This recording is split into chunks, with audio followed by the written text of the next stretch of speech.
1 João capítulo 2, no versículo 6. Podemos de antemão ler. E dentro desse versículo eu vou dar minha base introdutória. E eu não posso me deter muito porque nós temos a prática da ceia. Porém eu quero reforçar aquilo que eu falei semana passada. Escute, preste muita atenção aqui, queridos. Em nosso meio, e quando eu falo em nosso, eu estou incluso junto, existe uma debilidade de nós entendermos a verdade. Podemos dizer que temos dificuldades, algumas pessoas, de entender a verdade das Sagradas Escrituras. Outras pessoas entendem, teoricamente falando, elas ouvem, sabem os princípios, sabem o caminho que deve se andar, mas por uma negligência pessoal, por uma decisão pessoal, escolhe não andar nesse caminho. Então existem alguns tipos de pessoas que andam e ficam na igreja, aquelas pessoas que estão começando a ver uma vida de fé, então não tem bagagem de conhecimento, é muito lógico. E ninguém é obrigado a ficar sabendo de tudo. Existe coisa até hoje que eu estou aprendendo, e nós temos que ter o coração, temos que ter a nossa mente de querer todo instante aprender. Ainda mais quando a palavra de Deus ela é extensa em sua totalidade. Há muitas informações. Existe os ignorantes. Não me leva no sentido ignorante de uma forma defeituosa. O ignorante é aquele que não tem conhecimento bíblico. E existe aqueles que conhecem a palavra. Porém, por conhecer a palavra de Deus, decidiram por conta própria a não vivê-la. E deixa-me abrir um parênteses importante. Depois que eu e você conhecemos a verdade, não há desculpa alguma diante do tribunal de Cristo, quando Ele voltar, ou quando cessar os nossos dias de vida nessa terra, para nós trazermos algumas argumentações, o porquê que eu escolhi não obedecer. Marcou algo, eu já compartilhei com os irmãos de muitos anos atrás. Algumas coisas me marcam, diante de algumas experiências que eu já tive. Tem uma pessoa, olha, acho que estou falando há 10 anos atrás, falou assim: pastor, eu vou confessar um negócio para você. Eu, de fato, gera dentro de mim um certo arrependimento de ter conhecido a palavra de Deus. Mas aquilo ali foi, para mim, na primeira instância, foi tão choque, que minha carne deu uma tremida assim. Eu vou dizer, que vontade de dar uma munhecada nesse sujeito. O cara está dizendo para mim que se arrependeu de conhecer a palavra de Deus, e eu talvez mudei, eu fico vermelho, eu sou meio bugio, se você sabe. Ó, preste bem atenção, bugio. Eu acho que fiquei vermelho assim, prestes para explodir. Eu falei, mas o que está falando? Tu sabe o que está falando, queridão? Ele falou, não, vou explicar, pastor. Sabe por quê? Hoje eu conheço a verdade. Antes de conhecer a palavra, os meus erros eram por falta de conhecimento. Agora, quando eu erro, não é por falta de conhecimento, é porque eu estou desejando errar, mesmo sabendo que é errado. Eu falei, que cabra corajoso falar um negócio desse. À primeira instância eu fiquei um pouco meio enfurecido, depois eu fui entendendo o que ele quis dizer. É mais ou menos isso.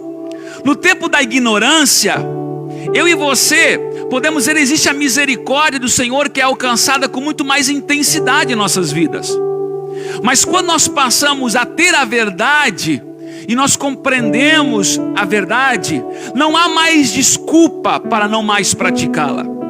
Então veja, no nosso meio existem dois tipos de pessoas: os ignorantes no que se trata conhecimento da palavra, e aqueles que desejam por si só a não obedecer a palavra de Deus. Agora veja, há muito mitos em nosso meio sobre o que leva alguém a dizer que é um cristão de verdade. Não sei se você já fez essa pergunta para você mesmo. O que me dá garantia de eu dizer com alto e bom som, eu sou filho de Deus, legítimo, eu sou cristão? O que me dá como base garantia? Se eu falar para você, à meia-noite, Jesus vai buscar a sua igreja, as trombetas vão tocar e nós iremos subir ou não. O teu coração está em paz se Jesus voltasse hoje? Não responda, por favor.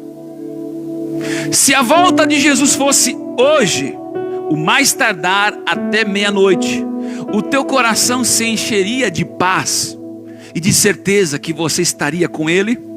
Ou o teu coração estaria completamente em dúvidas? Ou quem sabe você teria certeza que você não iria com Ele?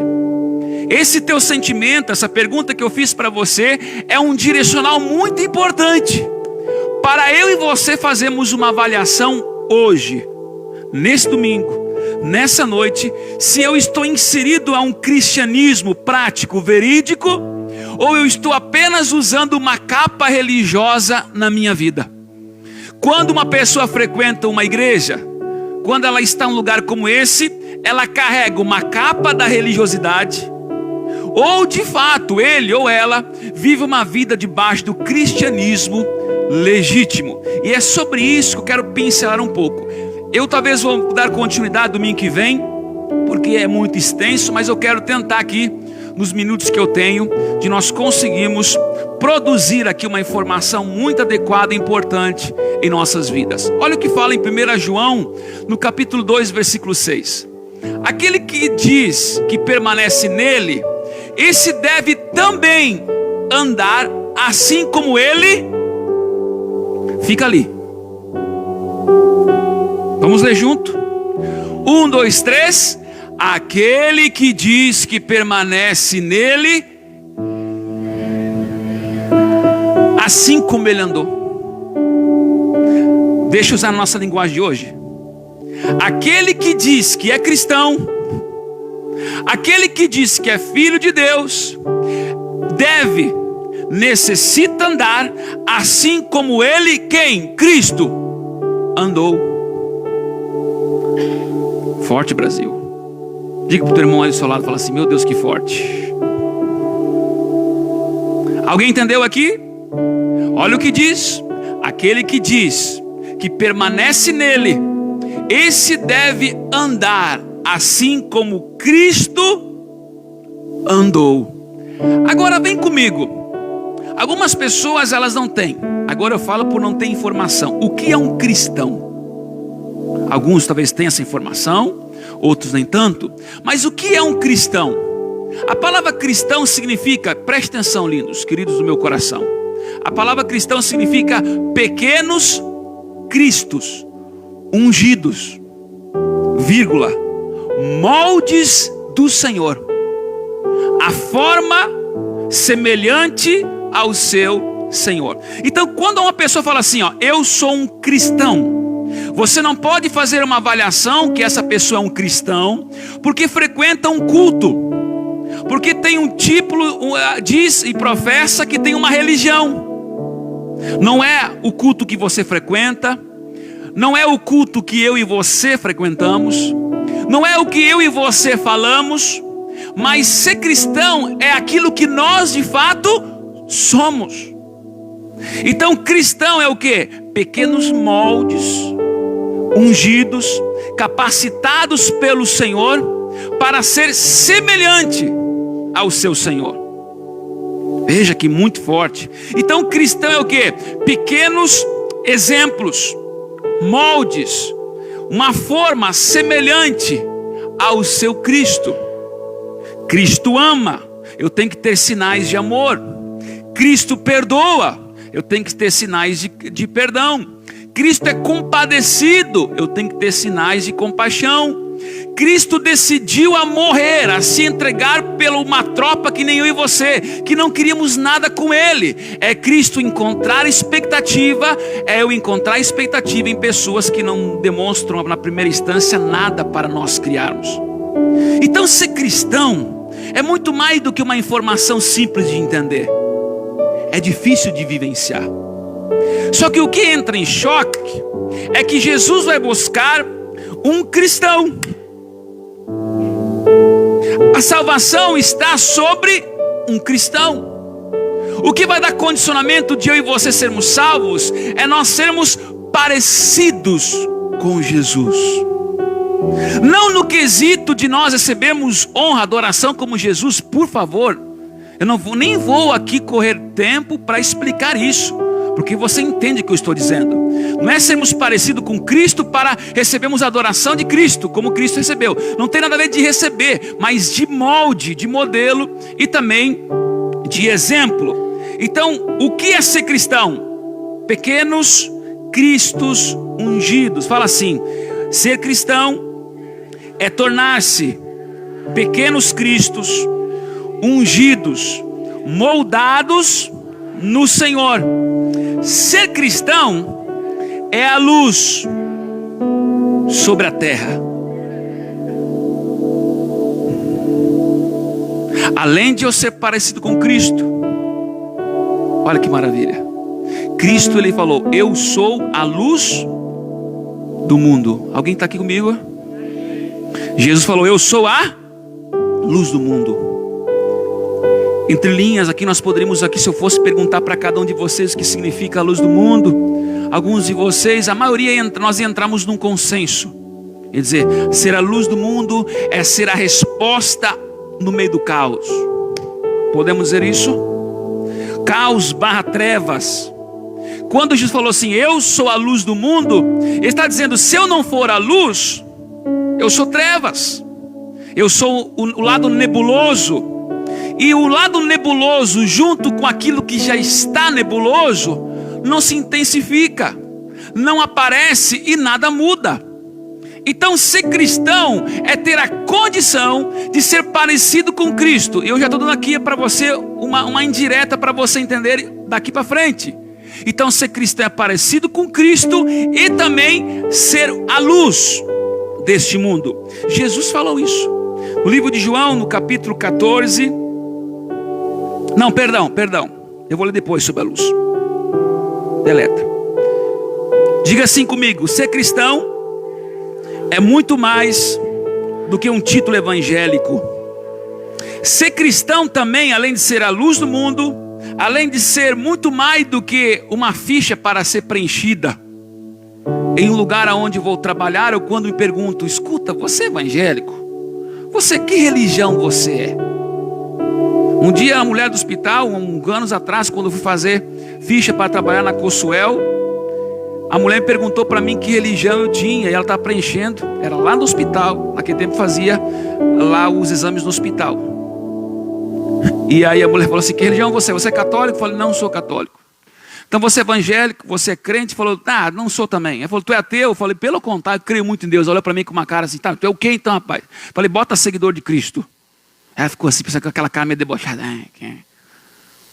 Porque se alguém perguntar para você que religião você tem, por mais que a palavra religião, ela significa religar uma coisa com a outra, mas a religião, quando as pessoas entendem sobre religião, elas analisam como fosse o quê? Uma instituição. Corre na frente da palavra religião o quê? O senso inconstitucional, o senso de associação, a religiosidade simplesmente. Mas ser cristão é muito mais do que dizer com seus lábios que é cristão. Ser cristão está acima disso. É muito mais do que ouvir a mensagem. É vivenciá-la. João 14, 21. Alguém chama o Jean para mim, por favor. João 14, 21. O que deu? Hã? 13 o quê? Não entendi, Maico. Está falando por parábola. Com Lula, Dilma, todo mundo junto? Com cadeia junto também, não? João 14.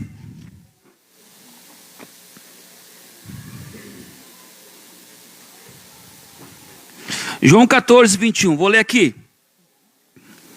Então, ser cristão é muito mais do que ouvir uma mensagem. Olha o que a palavra do Senhor diz em João 14, 21. Quem tem os meus mandamentos e lhe obedece, esse é o que me ama. Aquele que me ama será amado pelo meu Pai, e eu também o amarei e me revelarei a ele. Meu Deus, que versículo. Eu te chamei para pedir ajuda aqui, para ajudar ele.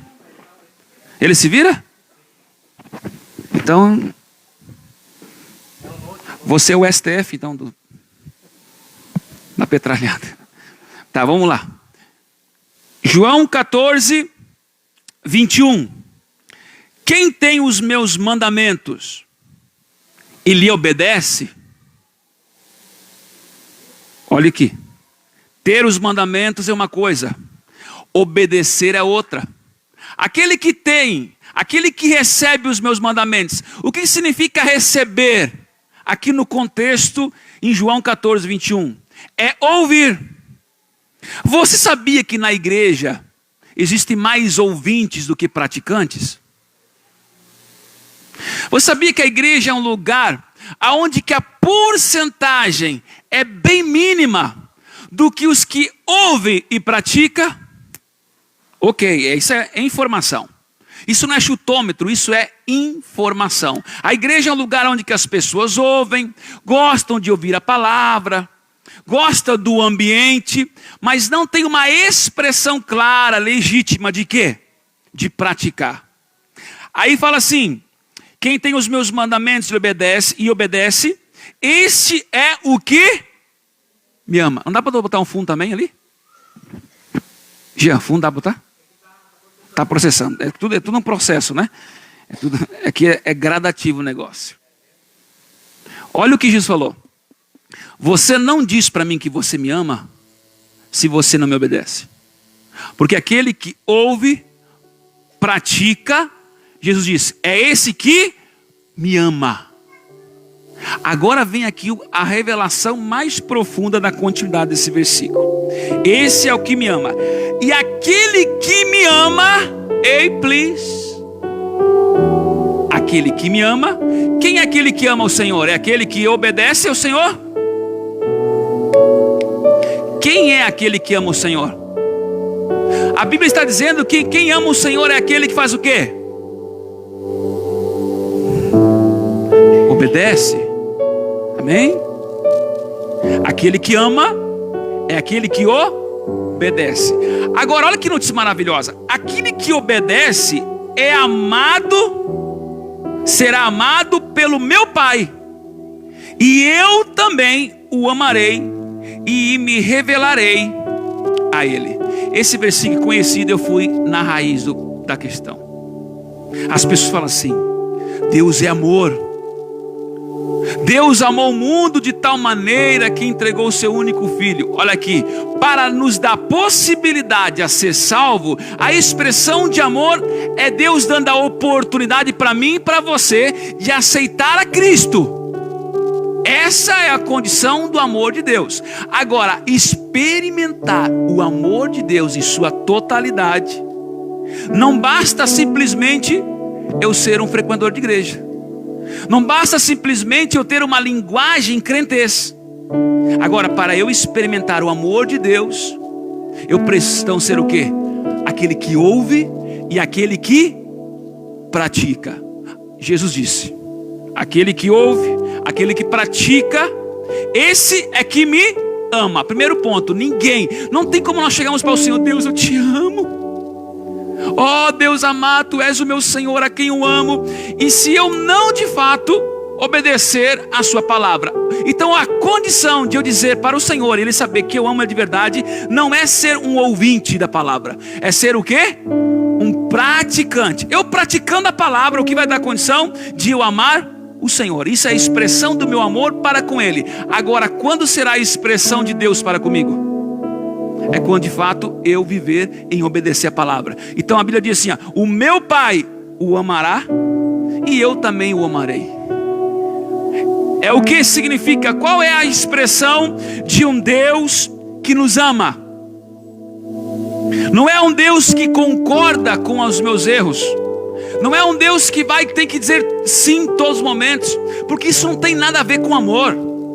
Está virando uma nojeira agora o que as pessoas estão deduzindo sobre amor.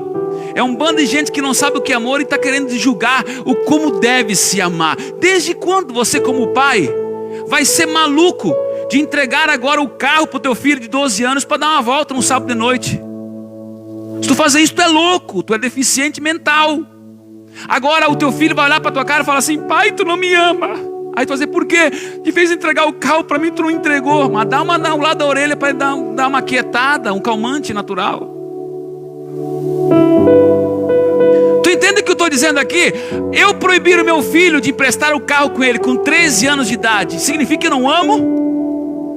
Então nós deduzimos hoje, aquilo que nós entendemos com amor é todas as pessoas. Olha, esse homem me ama, esse é um amigo de verdade, porque ele sempre me coloca para cima, tudo que eu falo elogia, tudo que... Tu acha que isso é amor?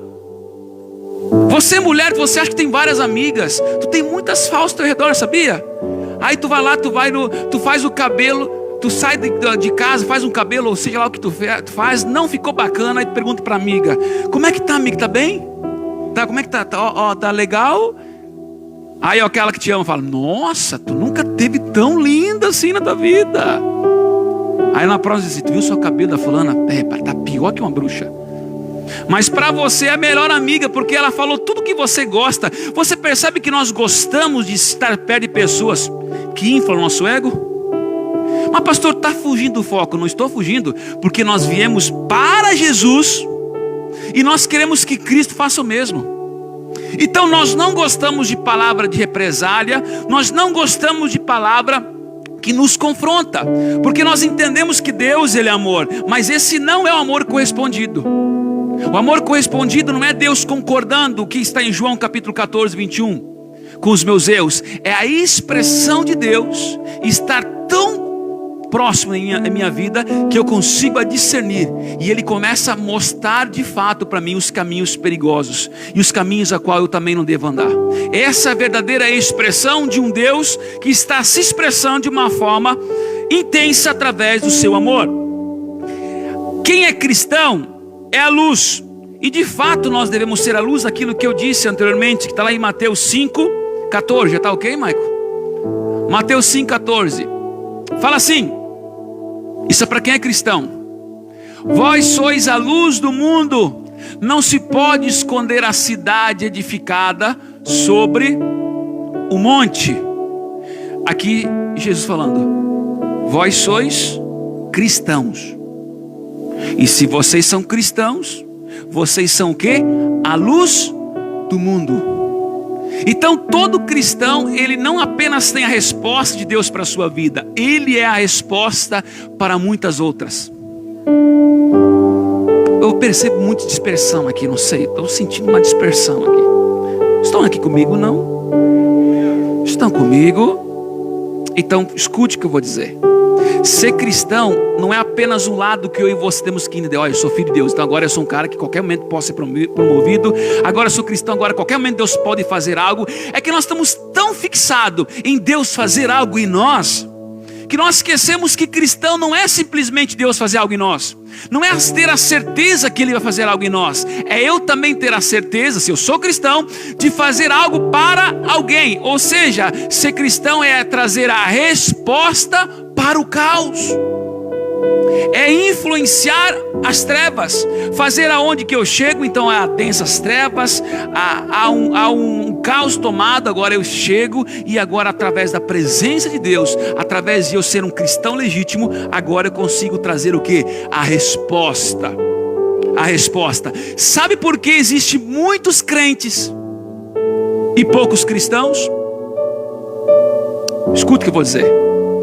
Nem todo cristão é crente. Diga comigo, todo cristão é crente. Mas fala assim, nem todo crente. Termina. Por que as nossas cidades não mudam?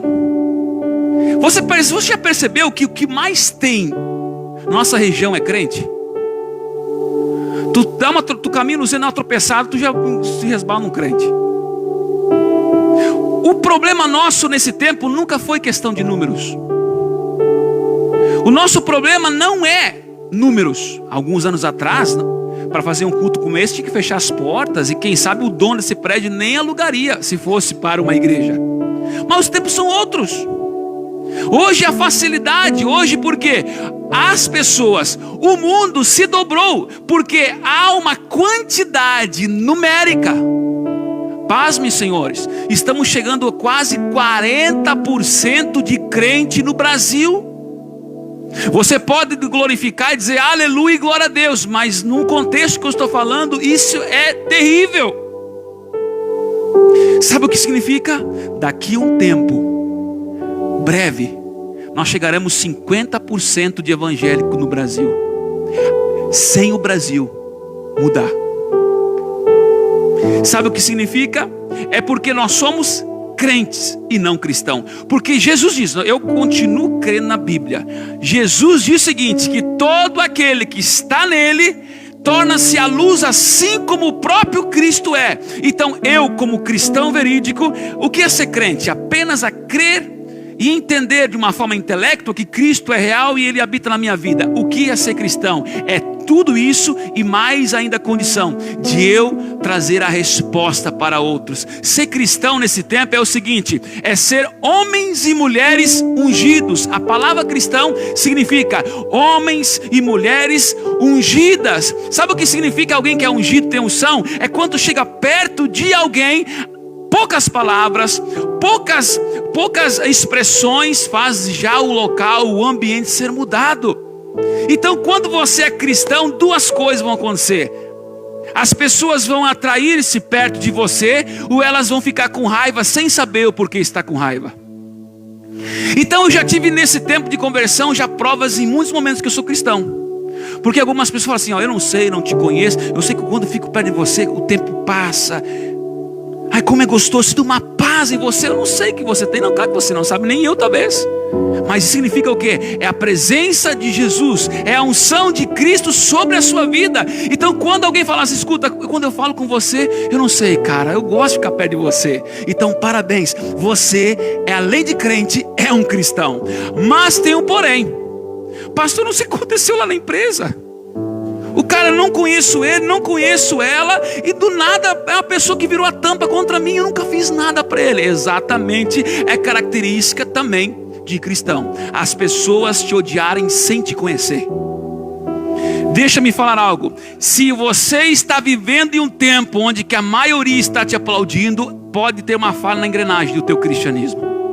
Porque todo cristão ele é perseguido. A luz incomoda as trevas da mesma intensidade que a luz influencia as trevas. São duas vias. Você não tem ideia quanta gente já pediu perdão para mim. Não tem. Esse dia eu vi uma foto, não sei se você viu. Lá eu de novo perdoando a pessoa. Não sei se você já viu, não sei, foi no Instagram, não sei onde foi.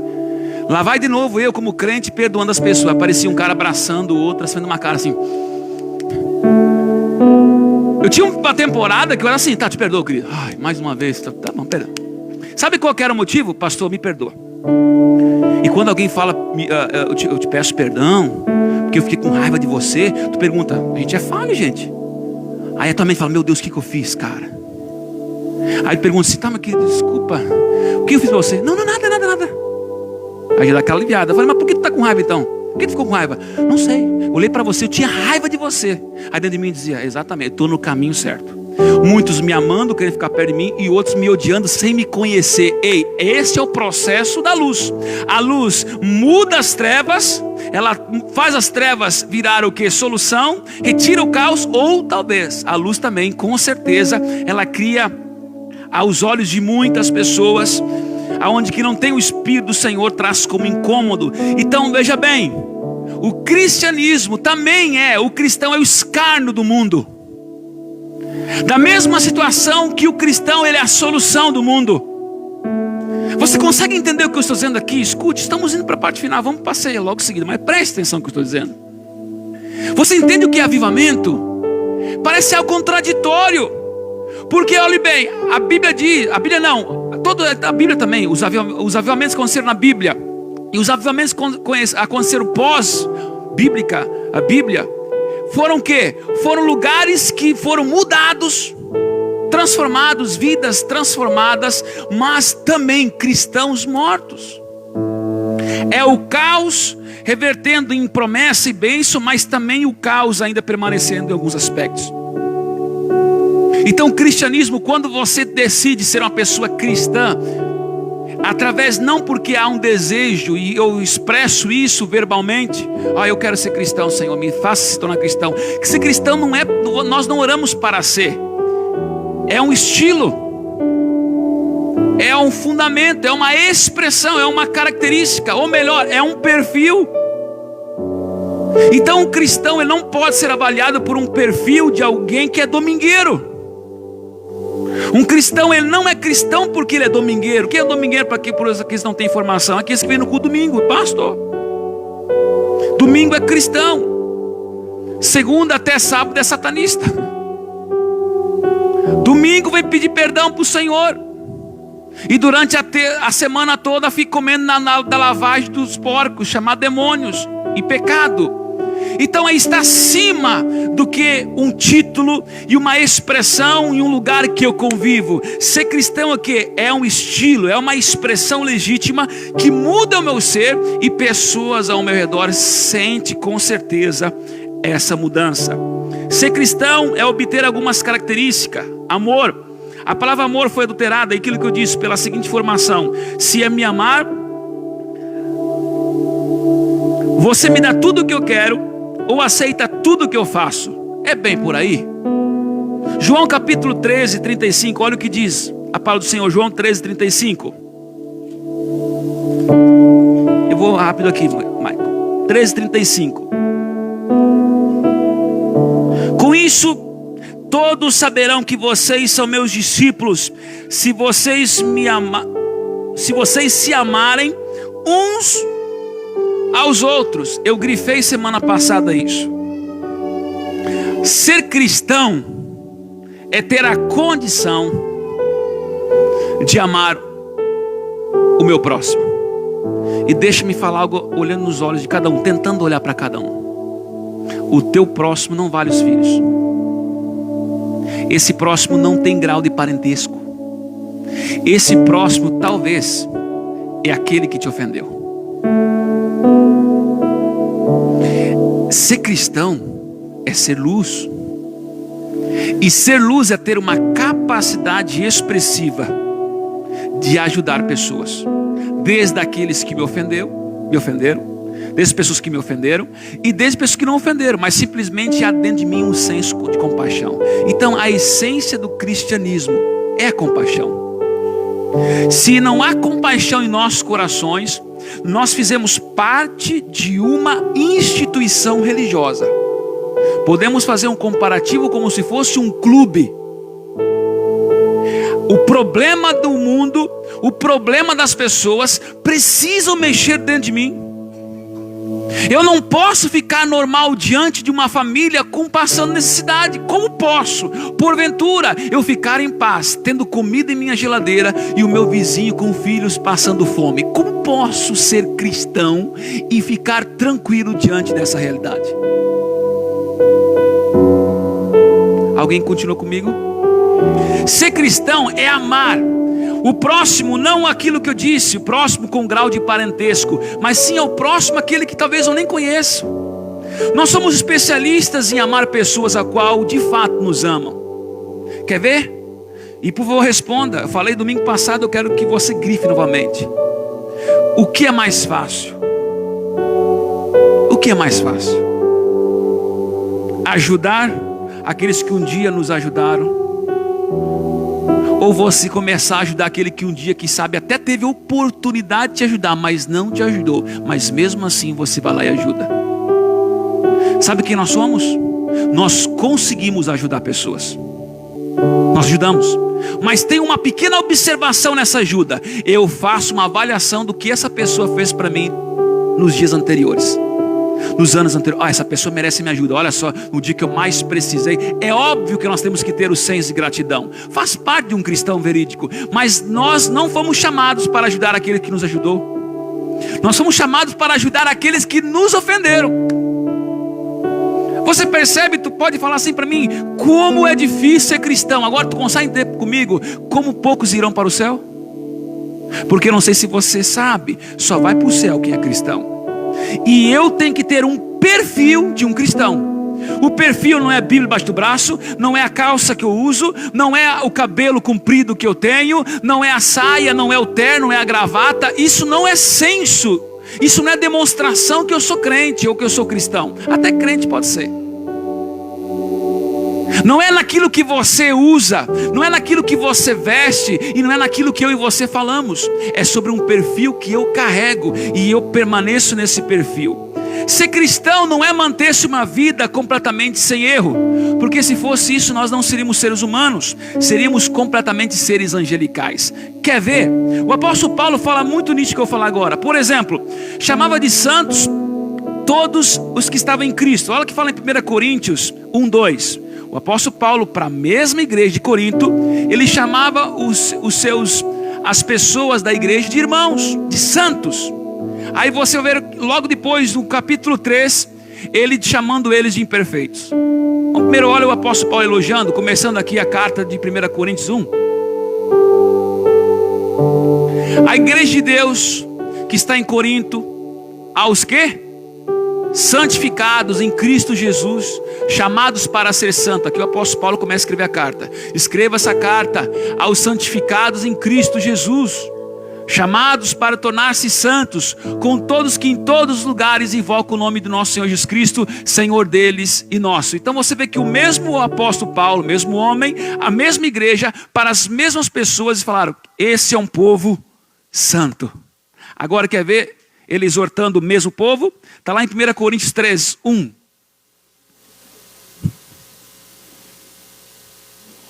Primeira Coríntios, essa perseguição comigo esse trem aí. Mas eu estou aqui ativando meu modo cristão. Domínio próprio, mansidão. 1 Coríntios 3, 1, fala assim: irmãos, não lhe pude falar como espirituais, mas como a carnais, como a criança em Cristo. Dei-lhes leite e não alimento sólido, pois vocês não estavam em condições de recebê-lo. De fato, vocês ainda não estão em condições, porque ainda são carnais. Porque, visto que há inveja e divisão entre vocês. Você percebe, olha para mim aqui, o apóstolo Paulo mesmo, na mesma carta, ele escreve o quê? Na carta do capítulo 1, ele fala assim: irmãos, vós sois santos, santificados no zelo e no amor de Cristo Jesus. Agora ele fala assim, ó: irmãos, vejo que no meio de vós há o quê? Há imperfeições. O que tu quer dizer com isso, pastor? Ser cristão não é fazer uma convocação para você não ter erros mais na sua vida. Aqui está a grande chave para muitos. Preste atenção no que eu vou dizer. Ser cristão não é aquele que erra, deixa de errar, mas é aquele que também que anseia a não errar mais em cima do erro que está cometendo no seu presente. Essa é a essência de um cristão. Um cristão legítimo é aquele que está vivendo uma vida de erro por um tempo determinado, mas o seu coração, a sua vida está ansiosa para sair daquela. A pior situação, eu como pastor, como líderes e muitos outros que já trabalham com pessoas aqui trabalham, sabem muito bem o que eu estou dizendo. O grande problema para mim não é o tamanho do pecado de uma pessoa. Pode me convocar às 3 horas, mas 4 horas da manhã para tirar a pessoa mais pecaminosa dessa região. E se falar assim: pastor, me salva, me ajuda, me tira do lamaçal. Não tem hora, não tem dia, não tem momento, eu estarei em prontidão. Mas a pior coisa é lidar com gente que está no lamaçal e olha para ti ainda e diz que lá está bom. Não tem o que ser feito. Então o que o apóstolo Paulo estava dizendo? Existe um povo santo, mas também existe um povo imperfeito. Quando o apóstolo Paulo começa a carta escrevendo sobre a santificação deste povo, ele já também entendia que aquele povo havia problemas, mas que a sua represália, a sua repreensão, com certeza traria frutos de arrependimento, porque ele sabia muito bem a condição, o perfil também daquela igreja de Corinto. E da mesma proporção, da mesma forma que ele elogia, e ele apresenta o perfil de santificação daquele povo, é o mesmo também intensidade que ele vem e exorta da mesma maneira. Então ser cristão está acima de perfeição, mas sim um desejo constante em nosso coração de resolver todo o pecado, todo embaraço de pecado em nossas vidas. Ser cristão é ter uma identidade muito legítima com o Senhor. Eu teria continuado, mas eu tenho que parar aqui, estancar, para nós irmos para ceia, porque o horário vai ser, nós iremos passar do horário. Estaria ou não? Volta lá em Mateus capítulo 26. Mateus 26, 73. Diga assim: todo cristão tem uma identidade com Cristo. Deixa-me falar algo para você. toda a identidade de uma pessoa que ela tem com Cristo, ela tem, além de um perfil natural das coisas, é muito nítido. Toda pessoa que tem uma identidade que o lugar a qual ela frequenta, de fato, é esse lugar. Por exemplo, começa tu a frequentar a igreja aqui, estou dando um exemplo. Convive, é muito natural inconscientemente. Nós temos uma mesma linguagem meio geral. Quem convive? Tu começa a ter uma identidade de relacionamento com a pessoa, tu percebe quando vê até os trejeitos da pessoa você absorve. Estou mentindo ou não? Se você pegar, ir lá para o Nordeste, ficar meio ano no Nordeste, tu vai chegar aqui e falar assim, ó gente, tá tudo diferente aqui no Sul, bice. Tu tá para onde, fulano? Eu fiquei na Bahia. Fiquei na Bahia em torno de 6 meses. Aí pergunta, tu é gaúcho? Sou gaúcho, mas eu convivi com os baianos. O que isso significa? Eu comecei a gerar uma identidade do lugar ao qual eu estava. Então, todo cristão, ele gera o quê? Uma identidade. Olha bem como descobriram Pedro. Olha bem como descobriram Pedro. Quando estavam pegando o nosso Senhor Jesus e queriam também pegar os discípulos. Olha aqui. Pouco depois, aproximando-se os que estavam ali, disseram a Pedro, com certeza você também é um deles, porque o seu modo de falar o denuncia. Pedro se escondendo, porque sabia, todo mundo abandonou Jesus. Todos abandonaram Jesus. Agora vem Pedro, fugindo também, correndo. De repente ele começa lá no meio, debaixo, atrás de uma árvore, quem sabe alguém fala assim, ei, ô, fulano, comecei a ver você, essa musiquinha tá... Que é isso? É bem no momento do Getsemane, né? Tá fugindo? Olha, bota um pouquinho mais de gás. Então Pedro